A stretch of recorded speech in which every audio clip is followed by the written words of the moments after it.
why me를 생각하니까 너무 괴로운 거예요. why you라는 이제 가족들이나 주변 사람들의 음. 시선도 너무 힘들었고 결국은 제가 빨리 살아야겠다. 근데 그거를 자꾸 생각하다 보니까 why me 하다 보니까 갑자기 'Why not me?'라는 생각이 드는 거예요. 생존율 10%입니다. 여러분은 방금 이 숫자를 듣고 어떤 장면을 떠올리셨나요? 누군가는 절망을, 누군가는 끝을, 또 누군가는 피할 수 없는 통계를 떠올렸을 겁니다. 하지만 여기 그 10%라는 차가운 숫자 안에서 새로운 삶의 문장을 써내려간 사람이 있습니다.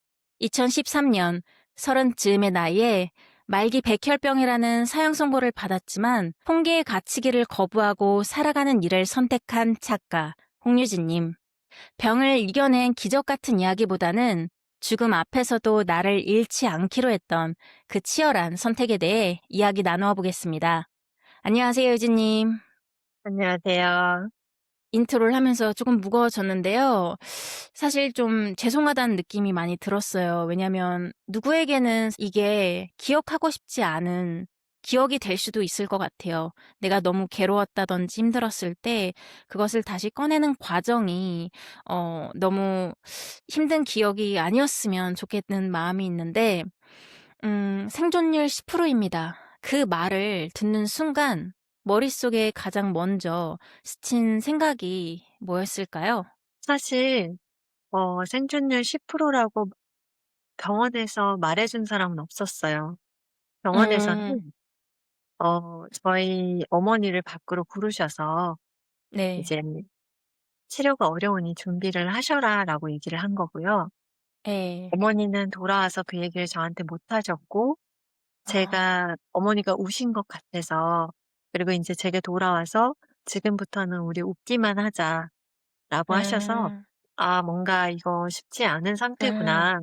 그리고 이미 중간에 제가 겪은 병이 경미해서 대부분은 약을 먹으면서 치료하기 때문에 퇴원할 거라고 하다가 갑자기 흠. 다시 링겔을 꽂고 굉장히 심각한 상황으로 돌아갔었거든요. 네. 숨 쉬는 것도 어려워서 호흡기 독기기도 하고. 그래서 제가 느끼기에 '치료가 어려운 상황이 아닌가.'라는 생각을 했고 주치의를 불러 달라고 해서 제 정확한 상태에 대해서 물어봤어요 제가. 그때 제 주치의 선생님이 "정말로 알고 싶냐?" 있는 그대로. 그래서 제가 알려 달라고 했을 때 생존율이 급성 백혈병 생존율의 5분의 1 이다. 그게 나중에 알고 음. 보니까 10% 였고요. 어. 나중에 제가 2017 년인가 의료진 멘토링을 갔을 때 그때 그 선생님이 제게 "저 같은 사람 10명 중에 1 명이 삽니다."라고 음. 하셔서 두 네네. 개가 다 알고 보니까 10% 였던 거예요. 근데 아. 그때는 사실은 10% 인지 몇 프로인지도 모르는 상태에서 음. 그냥 '살 수 없구나.'라고 이해를 했던 거죠. 주치의 선생님이 저한테 하신 말은 정확하게 "그 부분은 시간이 지나도 잊혀지지 않아요. 정말로 알고 싶냐? 급성 백혈병 생존율의 5분의 1 이다. 지금은 골수 이식밖에는 답이 없다." 그래서 제가 "골수 이식은 위험하지 않냐?"라고 했더니 지금 저의 경우에는 선택이 아니라 그거밖에는 답이 없다고. 그것도 6 개월 안에 해야 산다. 그리고 솔직히 거기까지 갈 수 있을지조차 의문이다. 라고 말씀을 하셨기 때문에 저는 사실 생존율이 몇 프로인지도 모르는 상태에서 아마도 어 '죽을 수도 있겠구나.'라고 생각했고 저희 병실에 있던 모든 사람이 제가 가장 생존율이 낮은 위중한 환자라고 생각하셨었죠. 원래 제 웰컴 투 하워드 책의 원제는 새벽 비행이에요. 새벽 비행이 그 부분에 쓰여진 건데 왜 저희가 새벽 비행기를 타면 밤 비행기를 타면 사방이 깜깜하잖아요. 어디로 가는지, 얼마나 가야 되는지, 그리고 어디에 닿을지도 모르는 그 새벽 비행에 제가 탑승한 기분이었어요. 굉장히 막막하고 한치 앞을 모르겠는 그런 상황? 정말 끝없는 어두운 하늘 속을 떨어지는 기분이랄까요? 그리고 음. 오히려 아무런 생각이 나지 않았고 사실 죽을 생각도 했었어요. 너무 젊었고 그런 치료를 제가 제 자신을 잃으면서 머리도 밀고 백혈병 치료는 굉장히 힘든 치료여서 여기다 관을 꽂아야 했거든요. 그 관을 꽂고 치료를 받다가 죽고 싶진 않았어요. 그래서 그전에 음. '내가 자살을 해야겠다.'라고 잠깐 생각을 아. 했었는데 어 저 같은 사람이 많겠죠. 그러니까 음. 안병동에 그 옥상은 아무나 올라갈 수도 없고요. 올라가도 음. 층마다 단계별로 돼 있어서 한 번에 떨어져 죽을 수가 없어요. 어. 그래서 이미 그때는 제가 병원에 가서 제 몸도 약해져 있는 상태여서 여기를 뛰어내려서 저기까지 정말 죽으러 가기에는 가다가 장애를 얻어서 오히려 죽지도 못하면 '이건 더 나를 잃는 일인 것 같다.'라고 판단을 해서 그리고 그럴 틈도 없이 저를 살리려고 의료진이 이제 막 사람 뽑고 막 난리가 났었기 때문에 선택의 여지가 없어졌고 그 말을 네네. 듣고 바로 그날인가 그다음 날 이렇게 관 꽂고 항암 치료를 시작했거든요. 아마 하루 뒤일 거예요. 그래서 와. 이미 선택권이 없어졌고 저는 그럼 제가 할 수 있는 선택을 해야 되잖아요. 그러면 저는 '살아야겠다.' 그리고 아. 저 네. 의료진들이 어 신은 아니니까 틀릴 수도 있다는 거, 내가 나아질 수도 있다는 거를 보여주고 싶다. 그리고 만약에 저의 운명이 거기까지였다면 신이 감동할 만큼 '내가 진심으로 최선을 다해서 신이 마음을 바꾸게 한번 해 보자.'라고 선택을 한 거죠, 살기로. 아 사실 그 짧은 시간에 네네. 굉장히 이 롤러코스터 같은 감정의 변화를 겪으셨을 음 것 같아요. 맞아요. 일단 예 가장 먼저 어 제가 궁금했던 건 '가장 두려웠던 게 무엇이었을까?'였는데 사실 '죽음이 가장 두려운 걸까? 아니면은 그것 음. 이상으로 두려운 게 있을까?'는 이런 질문이 생겼어요. 물론 저는 그 경험을 못 해 봤기 때문에 그 시간 동안 가장 두려웠던 게 무엇이었는지. 저의 투병기에 대한 내용을 쓴 이유가 겪어보지 않으면 모를 일들을 항암 치료를 하게 된 환자나 간병사나 의료진분들이 알고 어 '자신의 상황을 헤쳐나갔으면 좋겠다.'라는 생각으로 썼던 건데 거기에 이 얘기를 써 놨어요. 제가 암을 겪어 보니까 저는 항암 치료를 5번 하고 저희의 항암 치료는 일반적으로 주사 맞고 집에 돌아가는 항암 치료가 아니라 7일 반나절 동안 항암을 때려 부어요, 병째로. 그래서 12 시간마다 1 리터씩 넣는 항암제도 맞았고 7일 동안 그리고 거기에 또 무다루비신이라고 주황색 항암제도 이틀에 하나씩 맞고 이거 온몸에 그냥 모든 면역력을 밀어버리는 거기 때문에 백혈병이 이런 항암 치료는 기본이 한 달이에요. 몸이 낮아졌다가 나아져야 되기 때문에 엄청나게 센 항암을 하는 거예요. 그래서 밖에 나올 수가 없고 이중 커튼이 쳐져 있고 유리문도 3 개나 있고 공기까지 다 필터링 돼서 내려오는 그런 TV에서 보시던 그런 격리병동에 제가 있었던 거고 그 과정을 겪으면서 제가 가장 두려웠던 거는 죽음이 아니라 고통이었어요. 고통. 제가 그래서 두려운 건 죽음이 아니라 고통이라고 썼는데 저는 살기로 선택을 했기 때문에 오히려 죽는 건 쉬웠어요. 왜냐하면 거기서는 사람들이 죽어 나가는 곳이기 때문에 제 관에 감염이 되거나 공기 중에 떠다니는 균으로 인해서 우리가 면역력이 약해진 상태라서 폐렴이 걸리거나 여러 가지 병이 우리를 다 지나가거든요, 몸이 약해진 상태이기 때문에. 전 폐렴도 걸렸고 장염도 걸렸고 뭐 그 결핵도 의심받았었고 그래서 죽는 건 오히려 쉬웠어요. 근데 살려고 하니까 너무 힘든 거예요. 죽어가던 몸을 다시 살려야 되고 그리고 그 센 항암을 받으니까 온몸이 이제 정말 전쟁터인 거예요.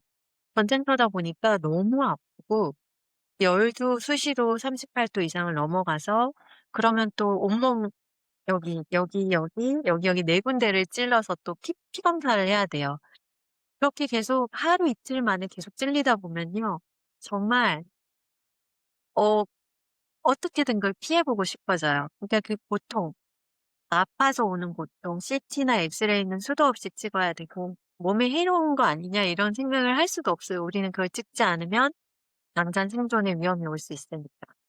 그래서 이런 상황들 속에서 사실 고통이 가장 힘들었고 '차라리 죽는 게 낫겠다.'라는 생각이 든 적도 많았죠. 상상이 가지 않는데 또 하나 가장 먼저 부모님께서 그 병에 대해서 이야기를 먼저 들으셨다고 얘기를 해 주셨어요. 그리고 나서 부모님을 마주했을 때 가장 힘들었던 감정이 뭐였는지도 궁금해요. 참 되게 심정이 복잡한데 어떠셨나요? 부모님의 심정을 제가 헤아릴 수는 없을 것 같아요 지금도. 제가 일단 돌아버릴 것 같으니까. 저는 계속 책을 읽었거든요, 병실에서. 제가 아프기 전에 사뒀던 책들, 책상에 있던 책들을 가져다 달라고 해서 계속 읽었어요. 일단 책으로 도망을 간 거죠. 네. 한 명만 보호자가 들어와 있을 수 있기 때문에 아버지는 대기실에 계셨고 바깥에 어머니가 제 옆을 지키셨는데 엄마는 계속 저를 쳐다보셨어요. 그러니까 음. 그러셨대요. "저렇게 멀쩡하고 어. 정신이 또렷한 애가 죽는다는 게 말이 되냐. 음. 믿을 수가 없다." 이런 네네. 생각이 있었대요. 근데 저는 엄마의 그 시선이 너무 힘들었어요. 왜냐면 음. 걱정과 불안과 온갖 생각이 스쳐가고 계실 것 같은 그 음. 얼굴을 바라보기가 음. 힘들었고 그리고 초반에 아버지가 "왜 진작 병원을 가지 않았냐."라고 음. 이제 이게 많은 암 경험자 보호자들이 하는 얘기인데 사실 음. 암이라는 게 굉장히 천천히 진행되고 알았을 땐 통증을 느꼈을 땐 이미 아주 커진 상태이기 때문에 그 말이 암 환자에게는 가장 큰 상처가 돼요. 자기를 탓하게 되거든요. 근데 그걸 겪어보면 알겠지만 미리 알 수 없는 병이 암이에요. 저도 그랬고. 그래서 그때는 아버지의 그 얘기도 너무 힘들었고 왜냐면 스스로도 가장 많이 돌아보거든요. '내가 도대체 뭘 잘못해서 이런 일이 생겼을까?' 그게 초반에는 '내가 뭘 잘못했지? 술을 많이 마셔서 그런가? 혹은 일을 많이 해서 그런가? 스트레스를 많이 받아서 그런가? 운동을 안 해서 그런가?' 온갖 생각을 다 해요. 누구보다도 더 반성을 해요. 음. 하고 그런 과정에서 이제 나에게 상처를 준 사람들 생각이 정말 온갖 생각을 다 하는데 그 핵심은 '왜 하필이면 나한테 이런 일이 생겼을까? Why me? 왜 나지? 내가 무슨 연쇄살인범도 아니고 사기꾼도 아니고 그렇게 나쁘게 살아온 것 같진 않은데 내가 왜 이 고통을 당해야 되지? 몸도 마음도.' 그게 암 경험자의 99%가 하는 생각이에요. Why me? 어. 음. 그 생각이 나를 괴롭히니까 또 부모님을 괴롭힐 거고 근데 저는 초반에는 읽던 책으로 도피를 했던 거고 나중에는 어 실제로 어려운 상황을 이겨낸 사람들의 실화를 많이 읽었어요. 읽으면서 '아 저 사람들도 저렇게 잘 나았구나.' 혹은 아픈 게 아니더라도 700 미터 아래 산에 깔렸다가 살아난 사람들의 이야기라든지 뭐 이런 희망을 주는 실화를 많이 읽었던 것 같아요. 근데 제가 음. 이제 시간이 지나고 제가 암경험자들이랑 가족들을 많이 만나고 캔드링 협동조합이라는 암경험자들의 가족들의 사회복귀를 돕는 협동조합도 만들고 이러다 보니까 '아 내가 그때 스스로 찾아 헤맸던 것들이 대부분의 암경험자들이 찾아 헤매는 거구나.'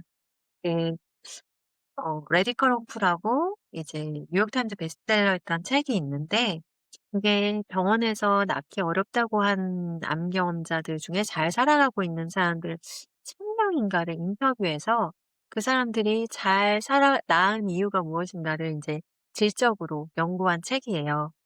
굉장히 재미있고 사례가 있는데 한 2년 전인가 누가 추천해서 그걸 그때서야 읽었는데 10 가지 키가 저든 다 했던 거더라고요. 그만큼 이 암 경험자들이 잘 나은 사람들의 공통점이라는 게 분명히 있고 그중에 하나가 제목도 그렇지만 레디커프의 뜻이 암에 걸리면 가장 절실하게 찾아 헤매는 정보가 바로 근본적인 희망인데 그게 뭐냐면 "나와 같은 암을 앓고 잘 나은 사람의 이야기다."라고 써 있었어요. 근데 저 역시 그런 이야기를 찾아 헤맸고 저의 선례가 음. 없었기 때문에 제가 '그럼 그런 선례가 되자.'라고 생각을 했던 거고 꼭 암이 아니더라도 저한테는 그런 삶의 시련을 잘 이겨낸 사람들의 이야기가 굉장히 큰 힘이 됐던 것 같아요. 그리고 그런 음. 얘기를 찾아 읽으면서 저는 힐링을 받았는데 저희 부모님은 그럴 생각도 없고 여유도 없고 그냥 얘를 살려야 된다는 생각만 어. 있으시니까 그런 것에서 격차가 좀 있었죠. 그리고 어. 저희 어머니께서 저에게 해 주신 말씀들이 굉장히 제게는 힘이 됐었어요. 왜냐면 처음에 정확한 생존율을 말을 안 해 줬지만 나중에 이제 저의 상태에 따라서 특히 골수 이식을 받기 전쯤 됐을 때는 "골수 이식을 했을 때의 생 성공률은 몇 프로입니다. 생존율은 몇 프로입니다." 이런 식으로 얘기를 해 주는데 그게 널뛰기를 계속했어요, 제 상태에 따라서. 어떨 때는 뭐 80% 라고 했다가 갑자기 음. 뭔가 안 좋아 보이니까 50% 라고 했다가 어. 의사 선생님도 자기가 언제 80% 라고 했냐 이렇게 말씀하실 정도 그러니까 천차만별 왔다 갔다 하니까 천국과 지옥을 왔다 갔다 하니까.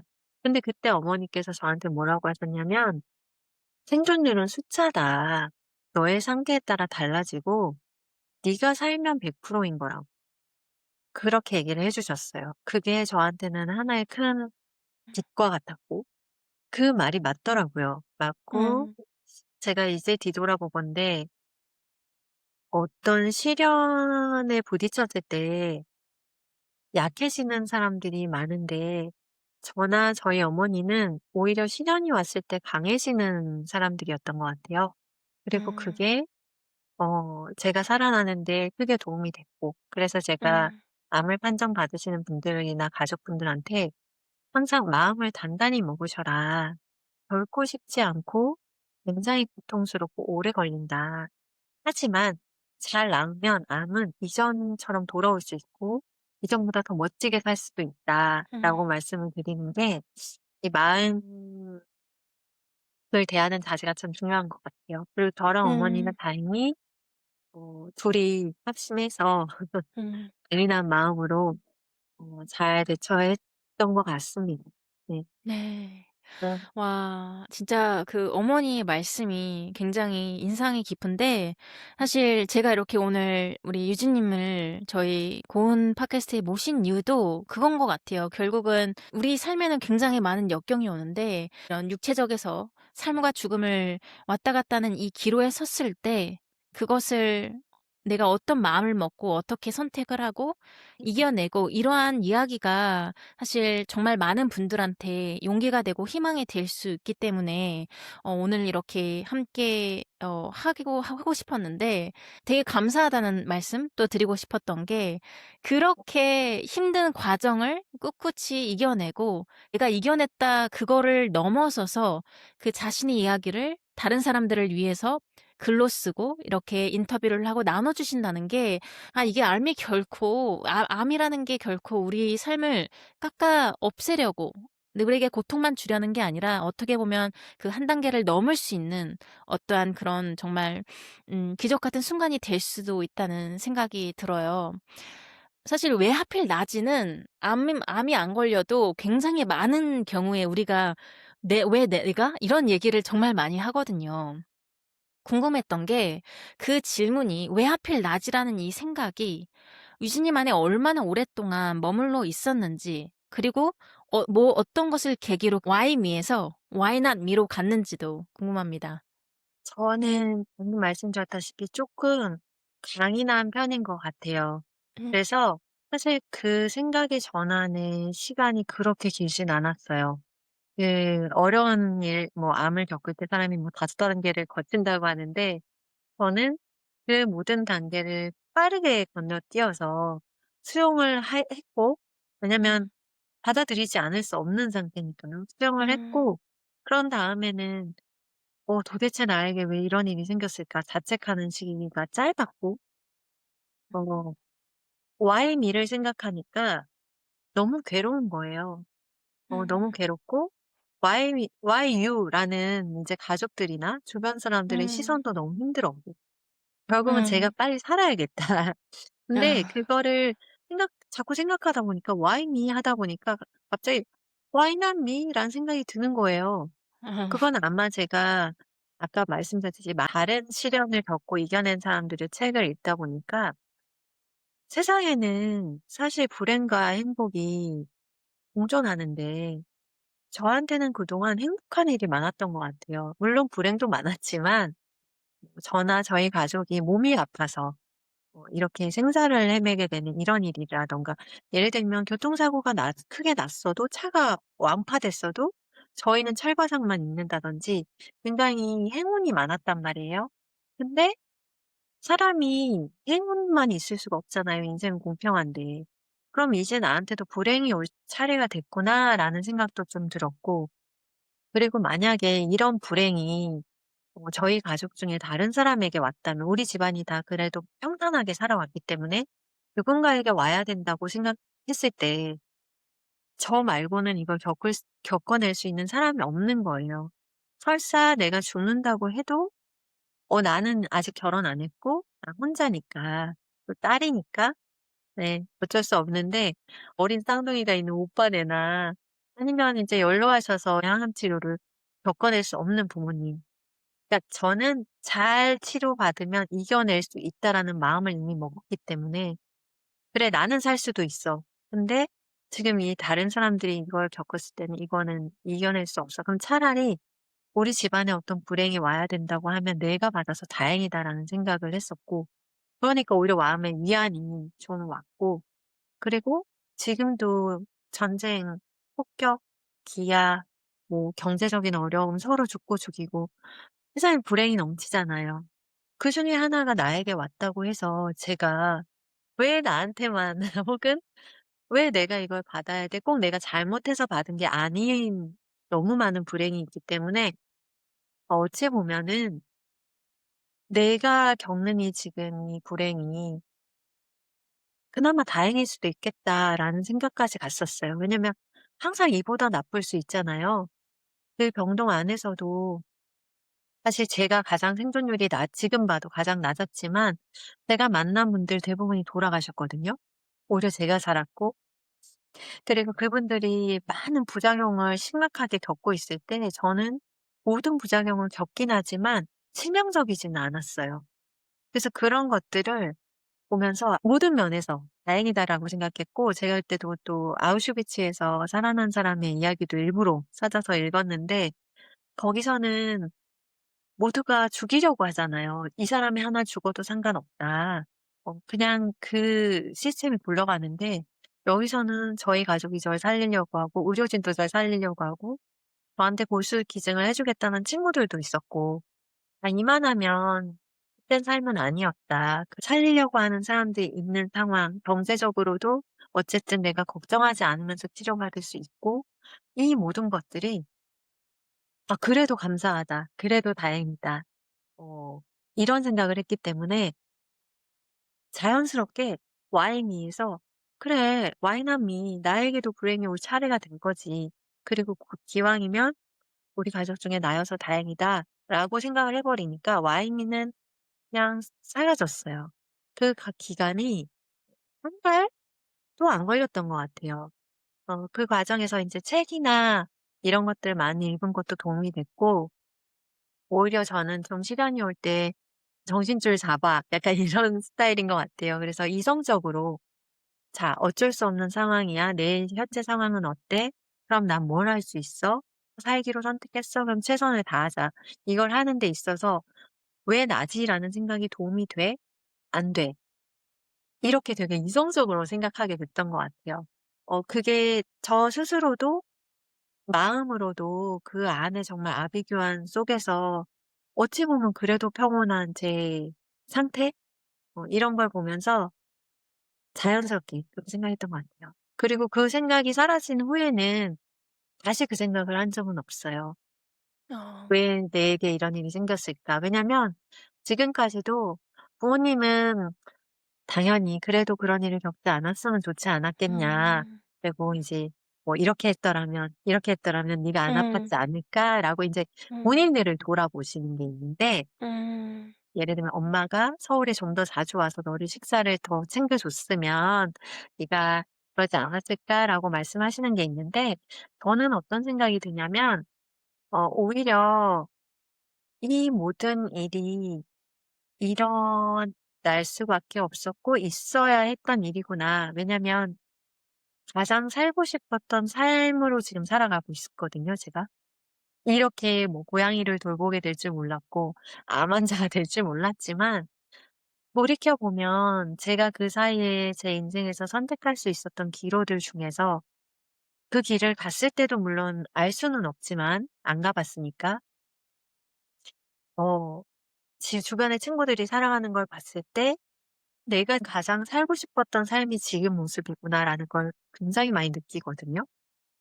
그래서 어쩌면 '이게 내가 살아야 했던 삶이 아닐까.' 그리고 만약에 제가 암을 겪기 전에 제 모습으로 계속 살았다면 오히려 지금 나이도 못 살고 단명했거나, 제가 약간 거침없이 무서움을 모르는 성격이었기 때문에 어 약간 두려움 없이 그렇게 막 덤벼들고 약간 이런 성격이라, 아니면 그런 스스로에 대한, 그러니까 '내가 틀리지 않아.'라는 그런 오만함이 좀 강했었기 때문에, 음. '나는 정의로운 걸 추구하는 사람이야. 나는 약자를' 이런 생각이 있었기 때문에, 그런 생각을 돌아보게 되는 이 시간이 없었다면 음. 오히려 시간이 지나서 더 오만한 사람이 됐거나, 혹은 나이가 들어서 그걸 깨닫게 되는 일이 생겨서 굉장히 후회했을 것 같아요.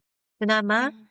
그래도 30을 간 넘은 나이에 그런 일을 겪고 10년 이상 이제 투병을 하다 보니까 정말 겸손과 감사를 배우게 돼서, 그 이후의 삶이 훨씬 풍만해졌다, 풍요로워졌다, 행복해졌다라고 저는 확신하기 때문에 어 저는 '겪어야 될 일이었다. 어쩔 수 없었고 그럼에도 불구하고 살아남아서 감사하게 생각합니다.' 음. 그래서 와인이라는 생각은 그 이후로는 한 적이 없어요. 네. 네. 어떠한 터닝 포인트가 정말 된 것 같아요. 네. 그렇게 "Why not me?"라는 태도가 바뀌었다고 해도 사실 이 투병이라는 물리적인 시간 자체가 갑자기 쉬워진 건 아니었을 것 같아요. 이 여전히 외롭고 긴 싸움이었을 텐데 그 시간을 버티는 동안 이 유진님 곁에는 말없이 이야기를 들어주는 아주 특별한 존재가 있었다고 들었어요. 바로 고양이 인형이었죠? 네. 이 고양이 인형과 대화를 시작하게 된 건 어떤 순간이었나요? 제가 관을 꽂았었다고 말씀드렸잖아요. 그러니까 네. 저희 혈액암 환자들은 굉장히 센 항암을 받기 때문에 일반 주사로 맞는 거랑은 혈관이 막혀 버려요. 그래서 지속적으로 할 수가 없어요. 그러니까 우리 혈관이 타버린다고 하는데, 항암제가 너무 독해서. 저희는 관을 뚫어서 거기 심장 정맥이랑 바로 연결되는 관을 집어넣거든요. 그 관은 골수 이식을 하고 100 일이 지나서 다시 유전자 검사를 결과를 보고 '내가 다시 항암을 할 필요가 없겠다.'라고 의사 선생님이 판단해야 뺄 수가 있어요. 그전까지는 이걸 꽂고 생활을 해야 되기 때문에 매일 또 소독도 해야 되고 항암 치료도 하고 피도 뽑고 하기 때문에 항상 감염의 위험이 있는데, 이걸 꽂으면 이쪽으로는 당연히 누워 잘 수가 없고요. 옆으로 이쪽으로 해도 힘들어요. 아파요. 예, 이 관이 있어서. 뭐 의료적으로는 아니라고 하는데 저는 아프더라고요. 그래서 똑바로 누워서 잘 수밖에 없어요. 그래서 병동에 있을 땐 늘 똑바로 누워서 잤고, 어 저는 다행히 똑바로 누워 자는 스타일이어서 괜찮았는데, 이제 이식을 받고 빼고 났는데도 너무 아픈 거예요. 그래서 여전히 옆으로 누울 수가 없는 거예요. 그래서 제가 잘 때는 똑바로 누워 자면 되지만, 사람이 잠깐 옆으로 이렇게 기대고 싶을 때도 있잖아요. 그럴 때를 위해서 제가 대형 바디 필로우를 찾기 시작한 거예요. 근데 워낙 아기자기한 걸 좀 좋아해서 찾다 보니까 엄청 큰 고양이 바디 필로우를 발견을 하게 된 거죠. 그래서 너무 마음에 들어서 구입을 했고, 그때는 제가 골수 이식을 하고 한 4년 동안은 뭔가 조금 하면 누워 있었어야 됐어요. 그러니까 죽어가던 몸을 살려서 그런지 다른 젊은 한우들하고도 비교해서 기운이 너무 없어서 초반에는 이런 물컵도 들기가 힘들었고 손에 힘이 없어서 그러다 보니까 뭐 책을 한 30분 읽는다. 그럼 30분 누워 있어야 되고 한 10 분은 산책하고 온다. 그럼 또 1 시간 누워 있어야 되고 이랬었어요. 그러니까 자연히 바디필로우를 안고 있는 시간이 많았죠. 그러니까 저의 친구가 됐는데 그리고 그 무렵에는 퇴원해서 집에 있다 보니까 부모님하고 이제 갈등이 좀 생기기 시작했었거든요. 물론 병동에 있을 때도 막 어마어마한 일들이 있어 가지고 제가 제 책에다가 써 놨는데 보호자들끼리 싸움도 많이 나고 어 뭐 의료진하고 싸움이 나는 경우도 있고 온갖 일이 다 있어요. 그래서 어 그때도 갈등이 있긴 했지만 집에 와 있으니까 아무래도 더 부모님하고 또 다르게 갈등이 생기기 시작했어요. 그러다 보니까 저의 마음을 얘기할 데가 없는 거예요. 왜냐면 부모님은 저를 살려야 되겠다는 생각이 너무 강하시고 그러면서도 동시에 한 60, 70이 넘으셨으니까 너무 몸이 힘든 거예요, 몸과 마음이. 그래서 저의 몸을 보강해 주고 체력을 살리는 데는 최선을 다하시지만 제 마음까지 살펴 주실 여유는 없었어요. 그리고 그렇다고 제가 저를 위해서 모든 걸 희생하고 돌봐주고 계시는 부모님에 대해서 불만을 또 다른 사람에게 얘기하기는 그건 정말 안 되는 일이잖아요.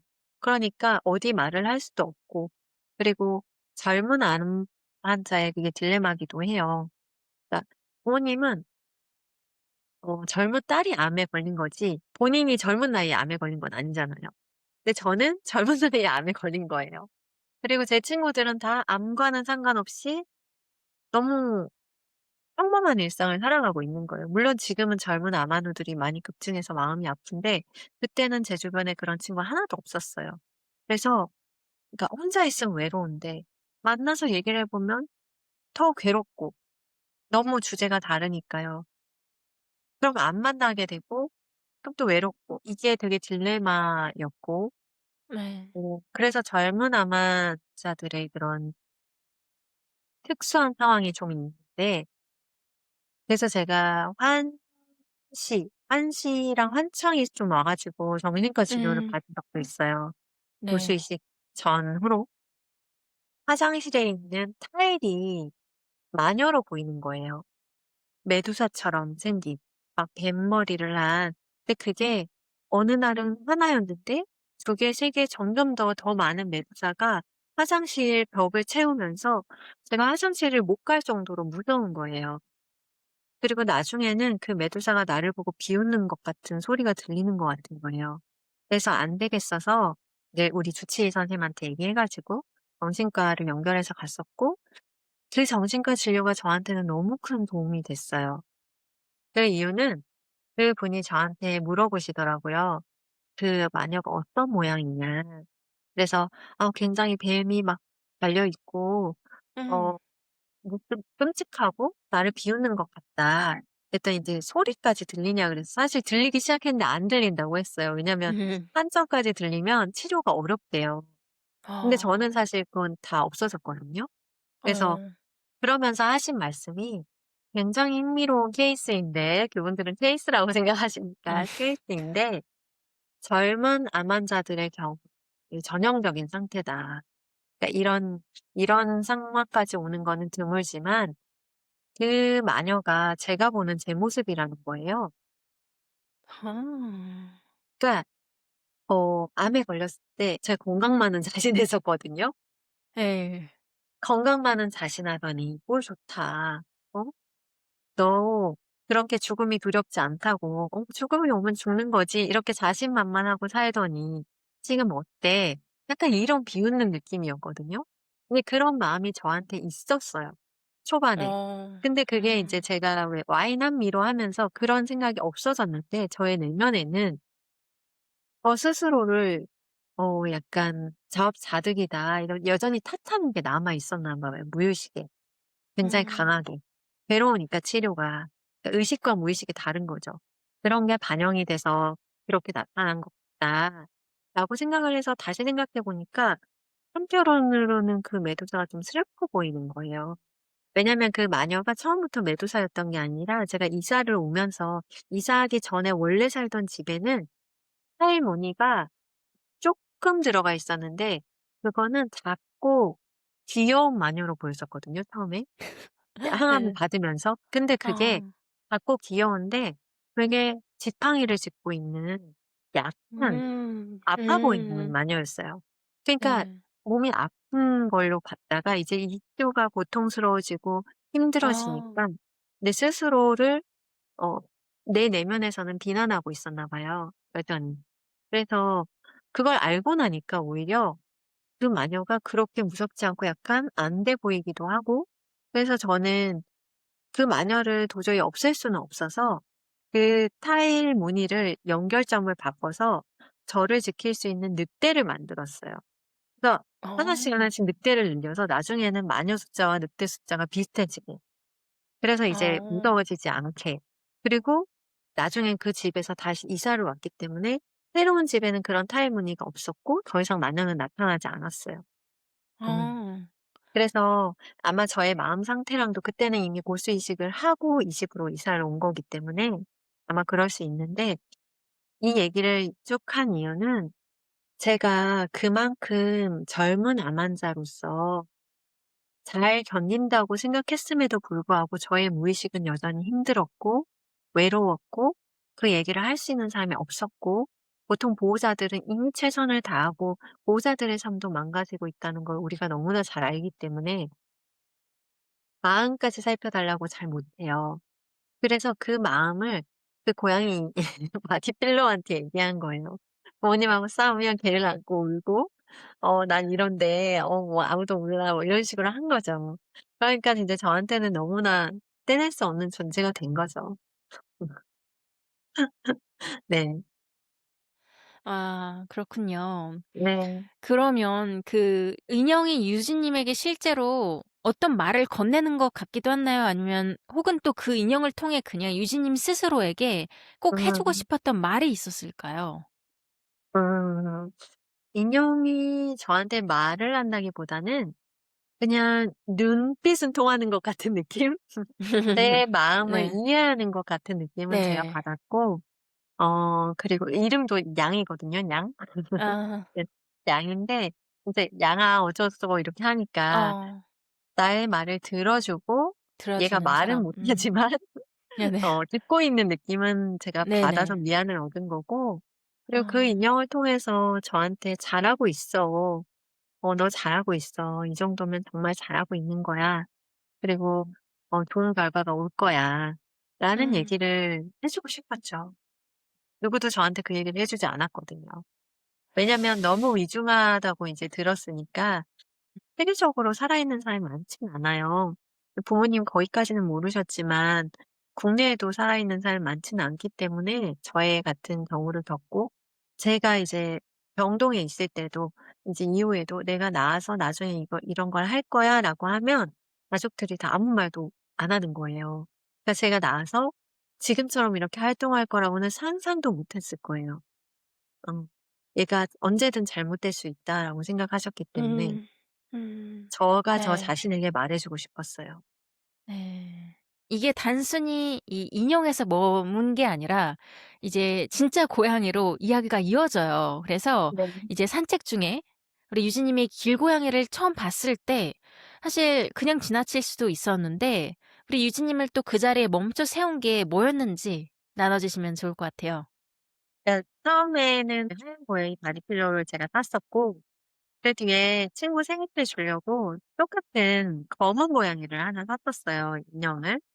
근데 못 주겠는 거예요. 이 특히나 양이가 얘는 몽이고 얘는 양인데 양이가 몽이를 보내지 말라고 하는 것 같은 거예요. 그래서 음. 못 주고 이제 제가 둘 다 안고 살다가 우연히 산책을 나갔는데 몽이랑 똑같은 검은 고양이가 있는 거예요. 그전에는 어. 저는 검은 고양이를 좋아하지도 않았고 사실 길고양이가 어떻게 사는지도 관심이 없었고 털 달린 동물 다 좋아하니까 해코지한 적은 없지만 '쟤들이 어떻게 살아갈까?'라는 생각을 한 적도 없었는데 너무 뭔가를 주고 싶은 거예요, 우리 몽이 같아서. 그래서 음. 제가 고양이 간식을 하나 샀고 그다음 날 그걸 주러 갔는데 그 검은 고양이가 없는 거예요. 기다려도 없는 안 오는 거예요. 그땐 제가 고알못이라고 고양이를 전혀 몰랐기 때문에, 그리고 몸이 안 좋으니까 거의 낮 1 시, 2시 제일 따뜻할 때 잠깐 나갔다 오는 음. 거였거든요. 고양이들이 그 시간에 밖에 나오는 일이 잘 없다는 걸 몰랐던 거죠. 음. 그래서 이거 간식을 어떡하지? 고양이를 줘야 되는데 어디 골목에 들어가면 있지 않을까?' 하고 그 바로 옆에 있는 골목으로 들어간 거예요. 그리고 거기서 굉장히 넓은 주차장이었는데 한 50 대는 될 수 있는? 근데 음. 아무도 없죠. 그래서 제가 기다리다가 "야옹아." 이랬는데 갑자기 "야옹?" 이러는 거예요. 그래서 제가 "야옹?" 이랬더니 "야옹." 하면서 어떤 애가 나왔어요. 그래서 걔를 그걸 주고 인제 그다음에도 그다음 날에 또 뭐 캔도 사다 주고 하다 보니까 알고 보니까 걔가 그 동네 터줏대감인 삼색이 고양이였는데 임신한 상태였던 거예요. 어. 그리고 거기가 곧 철거될 재개발 지역이었던 거예요. 네. 그래서 제가 밥을 주러 다니다 보니까 '얘랑 애기들을 살려야 되겠다.' 음. 이렇게 생각을 하게 된 거죠. 그러니까 실제 음. 고양이로 고양이 인형이 이끌어 줬다고 해야 될까요? 네. 아, 사실 그 인형은 내 마음을 어떤 투사하는 대상이면서도 내 이야기를 들어주는 그런 존재지만 길고양이는 실제 또 살아있는 존재잖아요. 그래서 아까 말씀하신 것처럼 내 몸 하나를 돌보기 힘든 상황에서 그 다른 생명을 또 돌보겠다고 마음을 먹은 건 어쩌면 유진님 안에서 또 '다시 살아보고 싶다.'라는 어떤 그런 야생적인 생명력이 또한 꿈틀거렸기 때문에 아닐까도 싶은데 어떠셨나요? 그런 마음도 조금 있었을까요? 그럴 거예요. 그리고 그 고양이가 마치 저 같았거든요. 사실 그때 나중에 보니까 나이도 좀 있고 그런 친구여서 털 상태가 막 좋진 않았어요. 근데 너무 씩씩하게, 너무 뭐랄까 행복하게 최선을 다해서 꿋꿋하게 살아가고 있는 거예요, 보다 보니까. 그걸 보면서 이렇게 길 밖에서 누가 돌봐주지 않아도 이렇게 열심히 살아가는 고양이가 있는데 '나도 힘을 내야겠다. 그리고 음. 내가 이 애들에게 해줄 수 있는 걸 해 주고 싶다.'라는 생각을 하게 된 거예요. 네. 그럼 고양이를 돌보기 시작하면서 처음으로 '아 내가 다시 살아가고 있구나.'라고 느낀 순간도 있으셨을까요? 그렇죠. 왜냐면 재개발 지역의 길고양이를 돌보고 그 아이들을 살려낸다는 게 정말 어려운 일이거든요. 한국에서 지금 곳이 재개발되면서 그런 많은 길고양이들이 그 과정에서 사실 죽는다고 봐야 해요. 그런 많은 이제 일들이 일어나고 있어서 지금 국내에서는 재개발할 때에 재개발 조합이라든가 지자체에서 거기에 살고 있던 길고양이들의 구조 대책을 마련하거나 구조를 위해서 협조해야 된다라는 이런 가이드라인이 많이 만들어지고 있어요. 협업도 되고 있고. 근데 저희 때는 거의 그런 게 없었기 때문에 저희도 이런 게 처음이었고 2018년 그해 9 월에 제가 지금 대표를 맡고 있는 길냥이상단이 만들어졌는데 그분들을 처음 만나는 그 반년 동안에도 제가 얘 밥을 주고 들어오면 한 30 분, 1 시간은 누워 있어야 됐었어요, 힘들어 가지고. 맨 처음에 모였을 때 한 분이 "저 사람이 할 수 있을까?" 저렇게 자기 몸도 힘든데 제가 밥을 주고 와서 카페에서 이렇게 누워 있었거든요. 그러던 사람이 그 이후에 동물자유연대나 요런 동물단체들 지원을 음. 따오고 걔네를 위해서 제가 그때 항암 치료하고 안 돌아가는 머리로 PPT도 만들고 우리가 포획틀 가지고 포획해서 그 아이들을 들고 동물병원까지 가고 이런 일들을 하다 보니까 쪼끔씩 체력이 돌아오는 거예요. 그리고 실제로 그 과정에서 초반에는 막 작은 상처라도 나면 저는 감염이 될 수 있는 낮은 면역력의 상태였기 때문에 굉장히 조심스러웠는데 그러다가 실제로 고양이가 저를 이렇게 탁 찍는다든지 요런 일이 있으면 응급실까지 갔었어요. 어. 혈액암 환자고 항암제를 먹고 있고 면역력이 낮기 때문에 그렇게 야생에 이제 긁힌다거나 이런 게 파상풍이 될 수도 있고 폐결핵이 올 수도 있고 굉장히 위험한 상황이 될 수 있어서 그럴 때마다 이제 부모님이 "하지 말라고. 어. 너 그러다 죽는다." 막 이런 음. 얘기를 하실 때도 그런 내가 안 하면 얘들이 죽으니까 안 가면 굶어 죽거나 이제 깔려 죽거나 하니까 그렇게 하면서 어 제 스스로는 체력이 조금씩 돌아오고 제 마음도 그냥 제가 혼자서 계속 집에서 책만 읽거나 쉬는 것과는 달리 다른 존재를 위해서 내가 애쓰고 있다는 것이 이전의 나로 돌아간 것 같은 제가 안판정 받기 전 때까지 다니던 게 장학재단이었거든요.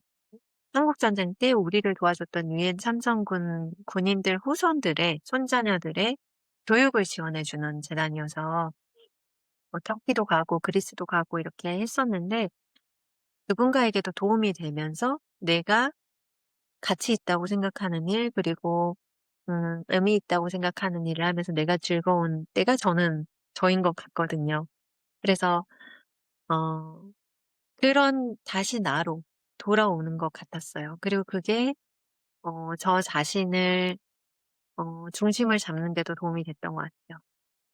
굉장히 영감을 주는 얘기인 것 같아요. 보통들 이렇게 생각하죠. '아프면 쉬어야 된다.' 어떻게 보면 되게 수동적인 '보호를 해야 된다.' 이렇게 하지만 사실 정작 우리 몸은 움직일수록 더 음. 강해지면서 얘기를 들으면서 '아 역시 회복을 위해서는 내가 움직여야 되는 육체적으로든 음. 정신적으로든 쓰면서 이겨나가야 되는 것.' 그리고 말씀해 주신 것처럼 나 이상의 것, 그 다른 것을 향한 그 마음이 오히려 나를 살게 해준 그게 굉장히 엄명 깊은데요. 또 유진님이 하신 말씀 중에 기억에 남는 게 때로는 "고양이가 사람보다 낫다." 사실 그 말 속에 굉장히 많은 게 담겨 있는데 어떤 마음이 있을까요? 그 말 속에는? 사실 고양이를 돌보는 많은 분들이 그 얘기를 같은 얘기를 하세요. 저도 지금 제가 키우는 고양이가 두 마리가 있는데 심각하게 수술을 해야 되거나 그런 뒤에 파양이 돼서 계속 입양이 안 돼서 갈 데가 없는 아이 아니면은 구조됐는데 얘 역시 인보를 끝났는데 갈 데가 없는 아이 두 아이를 제가 지금 들여서 키우고 있는데 얘네들이 오고 제가 마음이 너무나 안정된 게 그 행복을 주는 것도 있지만 언제나 내 편이 생긴 느낌이에요. 무슨 말이냐면 암을 겪으면서도 그렇고 사람이 큰 일을 겪으면 남는 사람과 떠나는 사람이 있잖아요. 그 과정에서 누가 진짜 내 사람인지 혹은 음. 정말 친하다고 생각하지 않았던 사람이 그 이후에 절친이 된 경우도 있고 저는 처음부터 제 암을 밝혔었기 때문에 주변 사람들에게 다 특히나 제가 죽는 단계라고 이제 알렸기 때문에 음. 사람들의 행동과 말에서 정말 많은 걸 느낄 수가 있었어요. 그래서 사람은 자기의 상황과 입장에 따라서 정말 바뀔 수가 있구나. 그리고 저 역시 제 상황과 음. 입장에 따라서 바뀔 수 있구나. 그건 잘못이라고 할 수는 없고 그냥 음. '사람은 그럴 수 있구나.'라는 거를 자연스럽게 알게 된 거고 그렇기 때문에 사람은 변할 수가 있는데 고양이는 그렇지가 않더라고요. 음. 고양이는 그냥 솔직해요. 좋으면 좋고 싫으면 싫고 물론 참을 때도 있지만 저희 집 애들은. 그치만 예를 들어서 저 역시도 그럴 수 있는데 "나 실망했어 너한테. 나 그래서 너에 대한 생각이 바뀌었어." 이럴 수 음. 있잖아요. 근데 네. 고양이들은 그런 게 없어요. 실망하는 건 놀아주지 않을 때 네. 삐지는 거고 저의 어떤 모습으로 인해서 외모든 저의 지위든 저의 뭐 경제적 상황이든 저의 어떤 상황이 변한다고 해서 걔네들이 저한테 주는 사랑이 바뀌진 않아요. 그게 '아 설사 우리 가족조차 나에게 실망하더라도 얘들은 그대로 내 옆에 있겠구나.' 그러니까 세상에서 정말 별도 없는 내 편이 생긴 기분이에요. 그쵸. 우리 네 음. 발 달린 동물들이 우리가 그들을 사랑하는 이유가 그것 때문이 아닐까 싶은데 네, 이제 이야기할 부분은 사실 좀 굉장히 조심스럽기도 하고 동시에 이 유진님의 삶에서 어떤 단어가 적절할지 모르겠는데 좀 가장 파격적인 이 선택이 되었던 순간인 것 같아요. 바로 이 약을 중단하기로 한 음. 결정인데요. 이 이야기는 결코 누구에게나 이렇게 권장하거나 의학적인 대안을 제시하는 것이 아니라 당시 유진님이라는 한 개인이 자신의 삶을 어떻게 책임지려 했는지 그 철학적인 배경을 듣고 싶어 질문을 드립니다. 약을 중단하기로 결정했을 때 가장 먼저 떠올랐던 어떤 감정, 그리고 위험하다는 의사들의 또 경고 앞에서도 유진님을 어떻게 지탱해 준 그런 기준이 있다면 무엇이었나요? 사실 저희 주치의 선생님 외에는 의료진 멘토링을 받았던 이제 종합병원 의사 선생님들은 다 "평생 약을 먹어라." 항암제를 음. 골수 이식을 했지만 "약을 먹는 것이 안전하다."라고 저에게 얘기를 했었어요. 그리고 제가 매년 가는 만성골수백혈병 대학회에서도 만난 의사 한 분도 그렇게 얘기를 했었고, 저의 병이 그러니까 만성골수백혈병이라는 건데, 그게 2000 년대 초반에 표적 치료제가 제일 먼저 도입된 분야예요. 그 이전에는 골수 이식 밖에는 답이 없었고, 골수 이식도 성공률이 어려운 병이었는데, 드러커 박사님이라는 분이 글리백이라는 약을 개발하면서 먹는 약으로 암을 치료하게 된 선도적인 분야가 된 거예요. 이 병 같은 경우에는 지금 90% 이상의 환자가 그래서 먹는 약으로 치료를 해요. 2 세대, 3 세대 약까지 나왔기 때문에. 근데 저의 경우에는 혹반성이 말이 없기 때문에 이 병의 특성이 말기인 경우에는 이 약도 잘 듣지 않고, 그리고 이 약만으로는 치료할 수 없고 항암 치료와 이제 골수이식으로 이어지는데, 원래는 이 약이 가장 표적 치료제가 발전되고 그렇기 때문에 먹는 약으로 치료를 잘 받으면 작년, 저작년까지는 처음 발생이 만성기 1 기였고, 약을 잘 먹으면서 5년 이상 유전자 검사에서 제로가 나오면, 음성이 나오면 암의 유전자가 보이지 않는다라고 되고, 돌연변이 유전자라든지 이제 몇 가지 요인에서 안전하면 약을 끊는 기능적 완치, TFR이라고 하는데, 그것까지 시도하는 단계까지 나와 있는 병이에요. 그래서 많은 분들이 TFR을 시도하고, 왜냐면 어쨌든 항암제라는 거는 먹는 약이라고 해도 많은 부작용이 있어요. 2 세대, 3 세대 약 중에서는 뭐 흉수, 그러니까는 폐에 물이 찬다든지 굉장히 심각한 부작용이 오는 경우도 많거든요. 그러다 보니까 환자 입장에서는 되도록이면 약을 먹다 안정적으로 돼서 끊고 싶죠. 그래서 많은 분들이 시도를 하고, 그 연구 결과 만약에 약을 끊었는데 다시 재발을 하더라도, 다시 수치가 올라가더라도 약을 먹으면 또 굉장히 높은 비율로 다시 제로로 돌아간다. 그래서 시도해 볼 만하다. 이 단계까지 온 게 제가 겪은 병이에요. 근데 TFR을 연구한 지도 한 5년 정도밖에 안 됐고, 그 TFR 자체도 작년 학회에 갔더니 국제학술대회에서 의사들이 "이거 너무 5 년이나 이 기준들이 너무 작아서 약해서 재발이 많다. 그래서 8 년으로 늘리고 이런 기준도 추가가 많이 됐어요. 이렇게 해야 안전하다."라는 입장이 의학계 입장이에요. 근데 저는 그 모든 거에 해당이 안 되는 사람인 거예요. 왜냐하면 첫 판정이 말기였었기 때문에. 그렇기 때문에 국내 의료진도 해외 의료진도 다 "끊지 않는 게 좋다. 재발될 가능성이 높다."라고 본 거죠.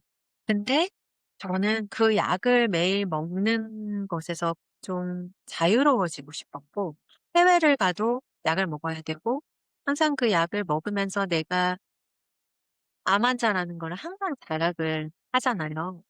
그게 지금도 자각은 하고 있고 한 번도 잊은 적은 없지만, 내가 그 약을 먹어야 됨에서 오는 건 또 다르거든요.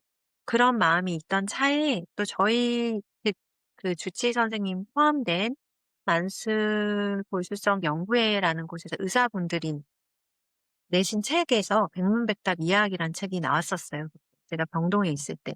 근데 나중에 읽어 봤는데, 보니까 이식을 받고의 뭐 이제 저의 결과들을 쭉 봤을 때 재발하지 않을 가능성도 굉장히 높을 정도로 제 상태가 안정적인 거예요. 일단 골수 이식을 하고 10년 동안 제로 상태였기 때문에 이거는 굉장히 안정적이고, 그리고 저의 상태가 첫 항암 치료를 받고 몸 안의 모든 암세포가 0%가 됐었고, 이게 의학 교과서적으로 가능한 건데 실제로는 거의 불가능한 수치여서 의료진들이 달려오고 막 깜짝 놀라고 했었거든요. 그 직전까지도 제 당시에 인제 젊은 주치의는 아직도 말초혈액에서 나쁜 게 보인다고 이제 "5% 이내로 줄어드는 것도 어려울 수 있다."라고 했는데 0%가 나온 거예요. 근데 그때도 저는 속으로는 의사는 내 몸 상태를 정확히 모르고 말초혈액은 골수에서 만들어진 게 나오는 시간이 있기 때문에 내 음. 몸에 워낙 암세포가 많았으니까 제 몸이 좀 느리게 반응을 하더라고요. 그런 여러 음. 가지 인제 항암 과정에서 수치들이 이제 보면 좀 느리게 반응을 하지만 굉장히 깨끗한 결과들이 많이 나오고 있었어서 인제 나중에 의사들도 경과를 좋게 본 건데, 그래서 이게 느리게 반응이 오지만 굉장히 깨끗하게 이미 암이 사라졌을 수도 있다라는 어. 생각을 어머니나 저는 하고 있었어요. 그리고 실제로 결과적으로는 계속 재료가 나왔잖아요. 하지만 항암제를 음. 먹고 있었으니까. 그래서 저도 10년 정도는 어 안전한 게 좋다고 하니까 '그냥 일단 먹자.' 먹는데 10 년이 지나고 나니까 '한번 도전해 보면 어떨까.'라는 생각이 들더라고요. 어. 그리고 저한테 얘기하는 의사들은 저의 차트를 모르는 의사들이잖아요. 음. 예, 그 사람들한테 물어본 건 2017 년, 2018년 이때였는데 그 뒤로는 물어보질 않았어요. 왜냐면 항상 똑같은 대답이니까. "어 당신이 인제 어떻게 살아 있냐." 10명 중 1 명이 사는데 막 인제 요런 식으로 말을 하셨기 때문에 이제 더 이상 묻지 않았고, 그런 마음을 먹고 부모님께 말씀했을 때 부모님이 "그냥 먹어라 안전하게. 음. 굳이 위험을 무릅써야 되겠냐."라고 하셨는데 제가 그래서 2년 정도를 더 먹었어요. 네, 한 12 년을 먹고 조심하다가 왠지 그날 그런 마음이 들더라고요. 그날따라 '오늘 교수님한테 한번 물어볼까? 약을 끊어도 되는지?' 그날 정말 문득 그 생각이 들어서 가서 교수님께 "아 교수님, 혹시 제가 약을 끊어보면 어떨까요?" 라고 했어요. 그랬더니 저희 교수님이 "그럴까요? 그럽시다." 라고 하시는 거예요. 그래서 약을 끊었어요. 근데 보통 네. 저희 약을 끊으면 1-2주 간격으로 초반에 혈액 검사를 엄청나게 많이 하거든요. 왜냐면 이게 변동이 생길 수 있어서. 근데 음. 교수님은 그때도 "한 달 뒤에 오세요."라고 했어요. 그러니까 교수님도 제 모든 차트를 보셨으니까 제가 음. 그만큼 안정적이라고 보신 것 같아요. 그래서 그게 한 달, 2 달, 3 달, 4 달로 늘어났기 때문에 제가 병원에 가는 주기가 빠르게 그 뒤에는 약을 끊고 나서 오히려 모든 수치가 정상으로 돌아왔고, 제가 느끼기에도 몸이 더 좋아져서 지금까지는 2년 정도 지났는데 '잘한 선택이 아닐까.'라고 생각을 하고 있고, 작년에 이제 제가 매년 가는 그 국제 컨퍼런스 저희 병에 관련돼서 그 글리백을 개발한 드러커 박사님이 오신 거예요. 오셔서 네. 강연을 하면서 "TFR을 기준이 너무 약하다. TFR 기준이 음. 이렇게 강화돼야 된다. 약 중단이 너무 남발되고 있다."라고 강연을 어. 하셨어요. 그래서 이제 끝나고 저희가 이제 이동을 할 때 같이 앉아서 인제 제가 얘기를 드렸어요.